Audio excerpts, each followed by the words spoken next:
सिर्फ एक छोटी सी सोच के अंतर से ही हम अपने जो दुखों को है वो कैसे खुशी में बदल सकते हैं। आज की जो कहानी है वो सुनकर आपको सब समझ में आ जाएगा। मैं यशोदा जोशी और आप सभी का स्वागत है मेरे वाईजे सीरीज़ में। चलो आज कुछ अच्छा सुनते हैं।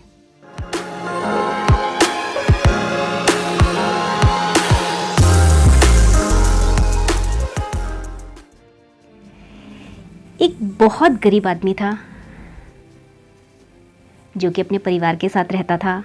बहुत मेहनत से उसने एक एक पैसा जोड़कर एक मकान बनाया और उस मकान को बनाने के लिए उसने दोस्तों 20 साल मेहनत करके एक एक पैसा जोड़कर उस मकान को बनवाया। वो जो सपना देखता था कई सालों से वो आज उसका पूरा हो गया था।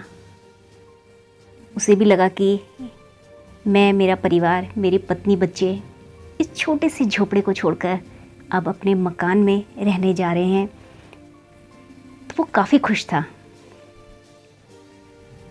मकान बन चुका था तो उस आदमी ने सोचा कि चलो मकान का जो शुभ मुहूर्त है उस पर ही अगर घर पे प्रवेश किया जाए। जैसा कि आप सभी जानते हैं कि किसी भी शुभ कार्य करने के लिए या हम नया घर बनाते हैं तो उसका गृह प्रवेश हम ज़रूर करवाते हैं। तो पंडित जी से भी उसने पूछा और पंडित जी ने भी खुशी खुशी देखकर 2 दिन के बाद उनके गृह प्रवेश की जो है उसकी डेट बताई। दोस्तों लेकिन ये क्या, 2 दिन बाद जिस घर में उसको अपने परिवार के साथ प्रवेश करना था, गृह प्रवेश करना था, कि 2 दिन पहले ही अचानक भूचाल आया और उसका जो सपनों का जो महल कह सकते हैं घर था वो ध्वस्त हो गया। जैसे ही उस आदमी को इस बात का पता लगा कि जिस मकान में वो 2 दिन बाद जाने वाला था वो मकान गिरकर टूट गया है, ध्वस्त हो गया है भूचाल से,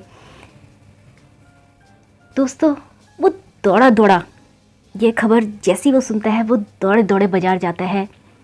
बहुत सारी मिठाइयाँ लेकर आता है और मिठाई लेकर वो उसी घटना स्थल पर जाता है जहाँ पर उसका मकान वो 2 दिन बाद शिफ्ट करने वाला होता है।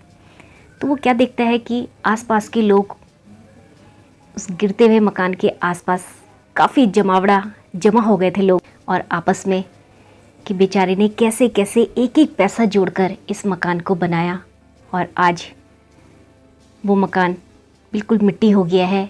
इस तरह की वो आपस में कई तरह की बातें कर रहे थे।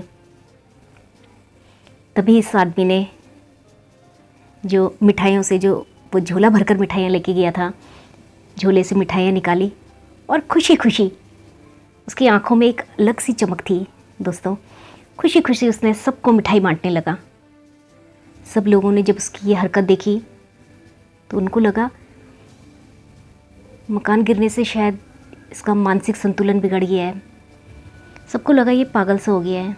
तभी उस आदमी का दोस्त उसके कंधे पर हाथ रखता है और कहता है, दोस्त तुम पागल हो गए हो क्या? यहाँ तुम्हारा मकान गिर गया है और तुम जो हो कि खुशी खुशी बाज़ार से मिठाइयाँ लेके आए हो और सबको मिठाइयाँ बांट रहे हो। ये सुनते ही वो दोस्त कहता है कि मुझे इस बात की खुशी है, मैं मिठाई क्यों बांट रहा हूँ ये मैं तुम्हें अब बताता हूँ। दोस्त मैं पागल नहीं हुआ हूँ। तुम इस चीज़ को एक नकारात्मक रूप या नेगेटिव रूप में देख रहे हो कि ये जो सामने घर है वो भूचाल से ध्वस्त हो गया है, लेकिन मैं इसी का जो दूसरा पहलू है सकारात्मक, पॉजिटिव, उस पक्ष को देख रहा हूँ। इसलिए मैं बहुत खुश हूँ क्योंकि जो मैं देख पा रहा हूँ वो शायद दोस्त तुम नहीं देख पा रहे हो और ना ही तुम समझ पा रहे हो। मैं मिठाई इसलिए बांट रहा हूँ दोस्त कि अगर यही मकान 2 दिन बाद अगर भूचाल से ये ध्वस्त होता तो तुम सोच सकते हो मैं, मेरी पत्नी, मेरे बच्चे सारे इस मकान के नीचे दबकर मर सकते थे।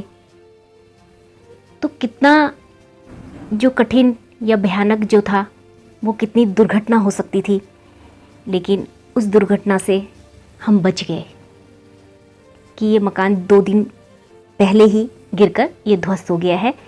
तो ये हमारी सोच के ऊपर है कि इसका तुमने नकारात्मक रूप देखा, लेकिन इसका जो सकारात्मक रूप है वो तुम देख सकते थे कि हम कितने बड़े जो है उस नुकसान से मैं और मेरा परिवार बच गए। तुम ये नहीं देख पा रहे हो दोस्त। तो दोस्तों, अगर वो आदमी मकान को जो उसने पाई पाई जोड़कर 20 साल की मेहनत से उस मकान को जोड़ा था अपने और अपने परिवार के लिए, अगर वो उसका नकारात्मक या नेगेटिव पहलू देखता तो हो सकता था कि उसका जो मानसिक संतुलन था वो बिगड़ सकता था, वो पागल भी हो सकता था। लेकिन नहीं दोस्तों, उसने उसका जो दूसरा पहलू है, सकारात्मक पॉजिटिव जो पहलू है, उसने उस सकारात्मक तर्क पर ध्यान दिया और उसने अपने जो दुख को था उसको सुख में बदल दिया।